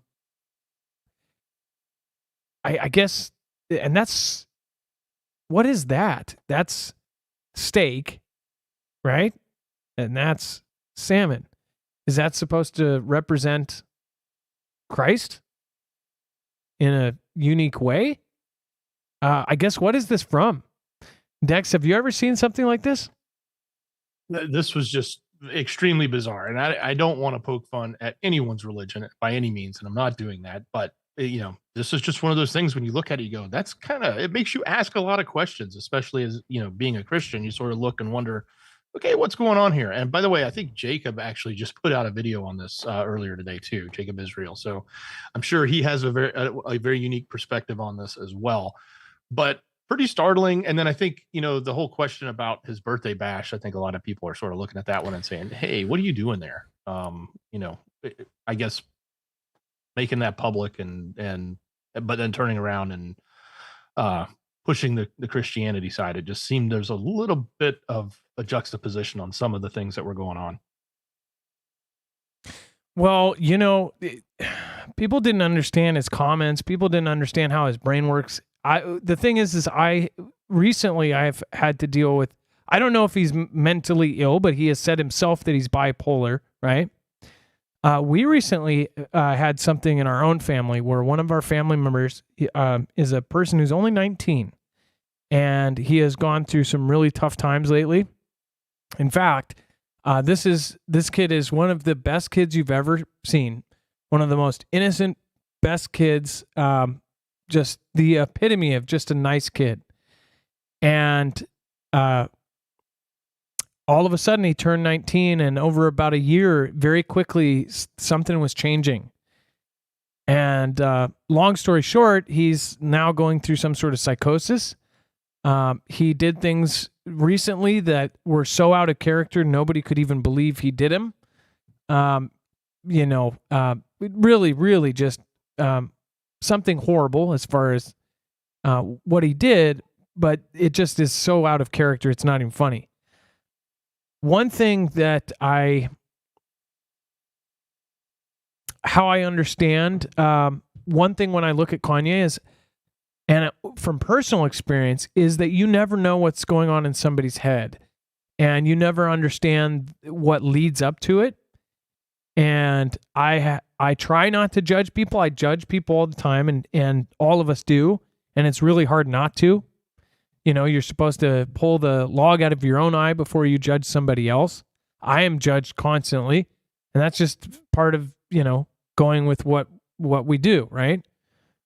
But as far as judging him, I have to reserve my judgment until I see everything. But it sounds like he might be just getting trying to get attention. Maybe, I don't know. This is something that definitely made the headlines. Maybe he was going for irony. Some of his sayings in the last 6 months, people defended both sides of it, defended him because they were saying essentially his comments about the former German leader, like, well, God loves everybody, right? But there's been some weird things that Kanye has done. Most definitely. I mean, the guy said he was Jesus, and a lot of people didn't like that. Basically was saying that God is great, everything else, at the same time as talking about himself as if he was a god. What do you guys think of Kanye? Let me know in the comments down below. What do you think he was going for? Do you see a hidden message that I don't? I don't see and I don't know the symbology. I'll have to check out Jacob's video as well about the salmon and steak. Is that representative of something? I sure as heck don't know. And then Nana of Montana, thank you for your support. Thank you for stopping by. Again, Nana, I appreciate you. And thank you for the super chat. And as always, never write anything. Thank you so much. And then Mitchell, thank you. Keishlon, and then number 1, and Japanese writing I cannot read. Thank you for subscribing. And Dylan, thank you for subscribing. Thank you guys. Thank you for subscribing. All right. And then, by the way, go check out Off-Grid, marfooglenews.com/offgrid. If you don't want to be tracked and traced, you can put your phones in this, your laptops, all sorts of different bags that you can put your stuff in and protect you. We haven't mentioned these guys in a while, but a lot of emails about, hey, do you guys have that bag that protects us from all sorts of things? Well, it protects you from being tracked, traced, hacked into, but it also can protect your stuff if you get there's actually a duffel bag that can protect all your stuff as a Faraday bag. So these are essentially Faraday bags. This company, Off-Grid, has been around for a while now. And in fact, they used to only do bags and things for law enforcement as, I believe they were evidence bags.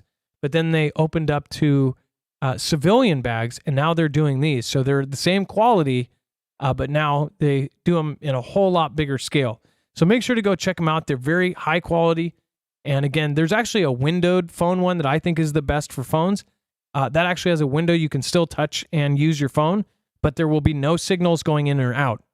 So that means nobody can track, trace you, or hack into your phone, or Bluetooth, or NPC it, or I don't think it's NPC. Whatever that is, the wireless touch thing. NFC. Yeah, they can't NFC you. NFC you later. Oh, yeah. Speaking of NFC, though, check out that wallet they got. The wallet, you carry around with you like a regular wallet, and then you can unfold it and shove your phone inside it. Isn't that thing cool? Yes, it is. And if you guys haven't seen that, yeah, they don't show it in this video, but it's a wallet. It's a bifold wallet. It opens up, and then the opening is at the end, and you can put your phone in. So when you're normally walking around, you can put it in your pocket. When you don't want to be tracked or traced, or when, whatever, you can stick your phone in it, and it protects it. Or in an emergency situation, something's about to happen, put it in there, and it will protect it. So, you don't get NF NFC. I need a pun here. Dex, help me out with puns. NF seen by hackers. Oh.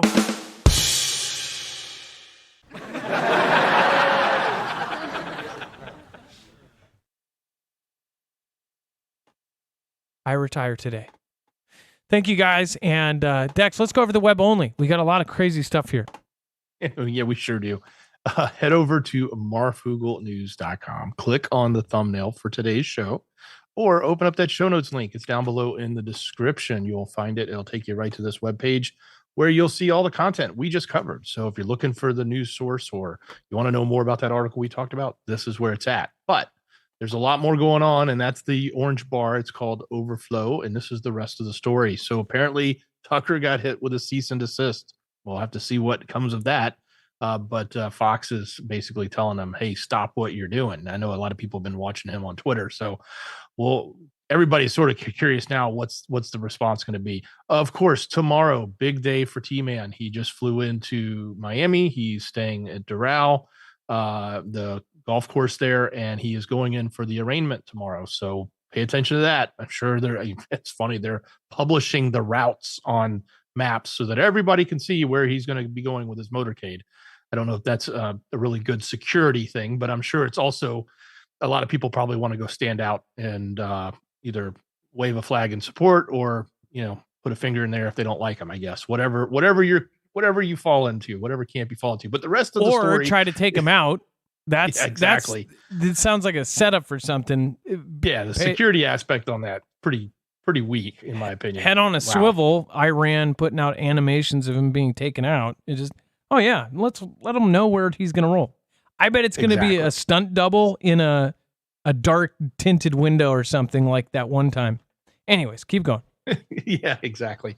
But look, we have all the rest of the coverage. Of course, all the pundits have their opinion. Will this happen? Will that happen? What's going to happen? So if you're looking for it, it's there. We do have some additional articles about what's going on, what we just talked about earlier about what's coming out of the water from the dam and the receding of the water there. So there's some other articles that go into more detail about what they were finding and graves and other stuff.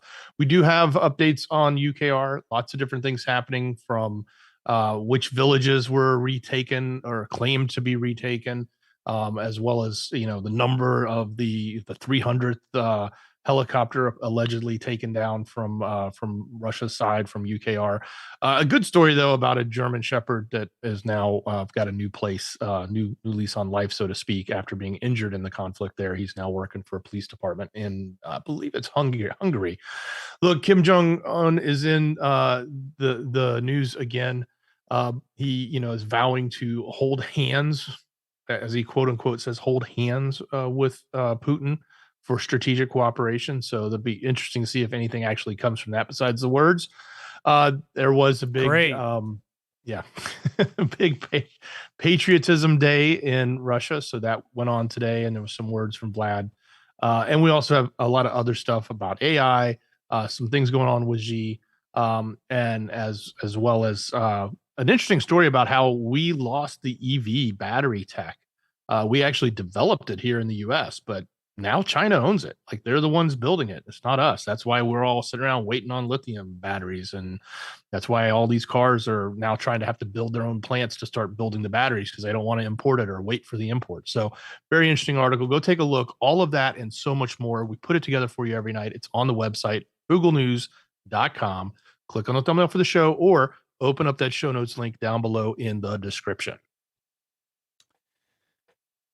Yeah, as there's tons of really great stuff down there, so make sure to go down there. And then that AI voice, a good piece on that. And then Wall Street Journal, Xi prepares China for extreme scenarios, including conflict with the West.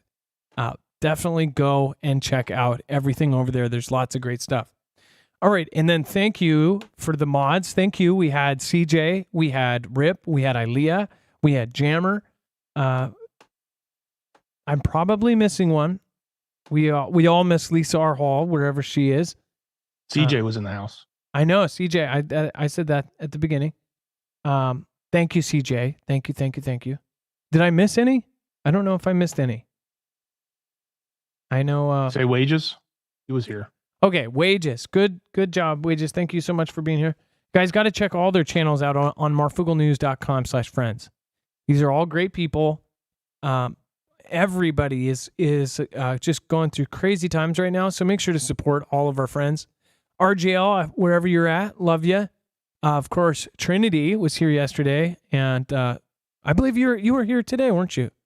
Trinity, thank you so much. Jammer1, Gem, Chance, Paladin, Bones, all the greats are all there, and all of their channels. Of course, Amazon. Chance is an author. Make sure to go check out his books over on Amazon. And yeah. Thank you, guys. And Dex, thank you so much for your service today. Much love. Great job, brother. Special thank you to Beer Juice over on DLive, Renegade Petey, Zenato 19. Thank you, and thank you. Beer Juice and Yobi, thank you. Scottish Stevie, thank you. And of course, Scooby-Doo Do-Right, thank you for gifting out badges over on DLive. Lujian, thank you for being here. Windy22, thank you for following over on DLive. Skyhouse, and thank you for everybody over on Rumble. Kimbria, thank you. Who is actually the top 3 over on DLive? It looks like it will probably be Beer Juice and Renegade Petey. Is that right? Looks like it. I can't see if I think it's Beer Juice, Scooby-Doo. I can't see the full name. Scooby-Doo Do Right, and then Zenato 19. Zenato 19. Well, thank you, all 3 of you guys. I appreciate you, and thank you for keeping DLive alive, and thank you for supporting. We will try to pop the chest if there is one over there, so make sure to tune in over there. And then thank you, Jerry Shirts 99. Hey, Marf, Kanye only has 1 ore in the water. Well, I mean, he may. Honestly, the human brain works in all different ways. From my personal experience, one thing I kind of want to do a show on is the jail system, the mental health system, and when things are legitimately bad, the public defender system and the whole public court system is just so stupid. I could not believe this. So when this person went into a regular public jail, and there's a really unique situation, the kid is literally one of the best kids ever, just literally went and became mentally ill over the last year. I've never actually seen it to the point where it went in so fast. One, I found out, and I denied it up until the last minute, there are actually people that if they smoke chronic marijuana, that it can trigger mental illness. I did not know about this. There's actually a lot of data behind it. Now, not everybody, and most people don't. But one thing I'm questioning, there's also CHS, which is this other thing that's caused by marijuana, or at least today's marijuana. What are they doing? I know that marijuana has been legalized, and that also means that like state governments are kind of in some ways involved, right? Marijuana is so much stronger than it used to be back in the day. I mean, in some of your ages, it was 3% THC. Back in my day, it was probably 15%. I don't know, 10%, 15%, 20% maybe. Now they're like 30%, 40%, 50%, 60%. I thought I saw something that was like 80% THC. I don't know if that's a good thing. I know there's a lot of smokers here, but there are some people, it's just kind of like being allergic to something. But it caused, and they legitimately think it was that caused mental break over a long period of time. And I've never heard of this. Have you? Have any of you heard this? Either way, The jail system is now a racket. And CV, once 2019 hit, they shut down. So say if you have a family member or a loved one in jail, you can't visit them. You can't call them.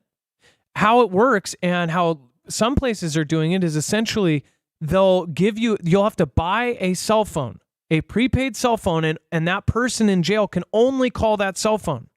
Or you can do a video call, but you can't even go to jail. They used to have like a lobby where you would go and have a video call with that person for visitation. Now they don't even have that. So with a family member sitting in there, you can't even access them for 3 weeks. There was not one single thing, not your free call, whatever, no contact. And with a kid that's probably going through whatever, I mean, this is insanity. They have turned it into a racket. They took advantage of the disaster. And now if somebody does go in and say they are innocent, they go in there, basically they're cut off from everything. Oh, if you send them letters at a lot of these places, they end up sending it to another part of the world. Then that place scans it and then sends them a picture of what you sent. You would think, oh, maybe this is so people can't send stuff in. Well, guess what? The jail systems are in the same place that does this. They had like so many overdues on fentanyl. So it doesn't matter if they do all that. Inside the system, the guards, the system is bringing in the stuff. They just want control over all of the illegal substances. And they've got rackets going all over the place. The fact that they're charging people, hundreds and hundreds of dollars for a few minutes of talk time, that's a racket. Okay, our system is broken beyond control. And then when especially you're talking about mentally ill, and then they're saying, oh, they drop charges on folks that are a danger to society and themselves. Like we're in a bad place, people. That's why we got to stay positive. You got to keep praying for better change, for things to change in a good way. And you got to stay strong, and you got to stay positive about all of it. I love you guys, and thank you so much. And I hope you guys have a wonderful night. Thank you, everybody in chat. Thank you, Angie A. Thank you, everybody that just subscribed. Love you. It is now time for the shoutro. It's not an outro. It's not a shout out. It's a shoutro.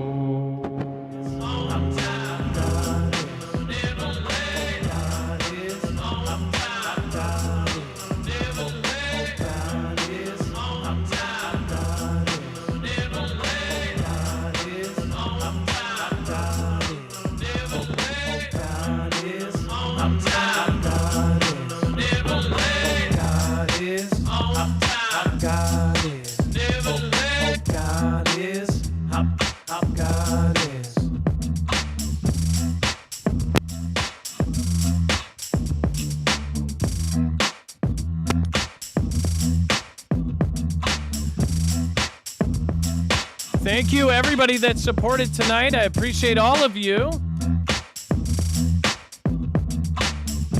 Oh, yeah.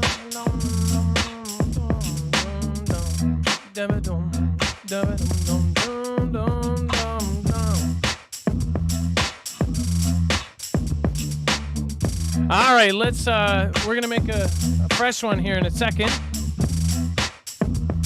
And I believe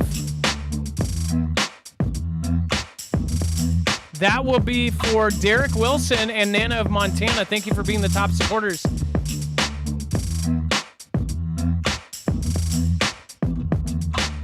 Hey, I got Dinah, Honey, Okie Con, everybody gone. Oh, Anastasia rolling off and I big Warren G. Queen, BTP. Cloud Farrell, Patrick Belmar, Barlinda Cokes, and everybody far, far away.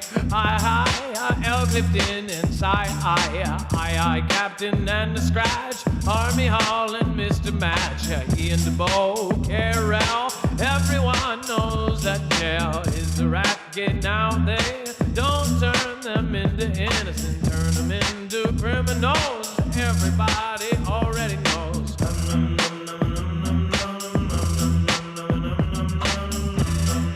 On time, never late. God is on time. God is never late. God is on time. God is never late.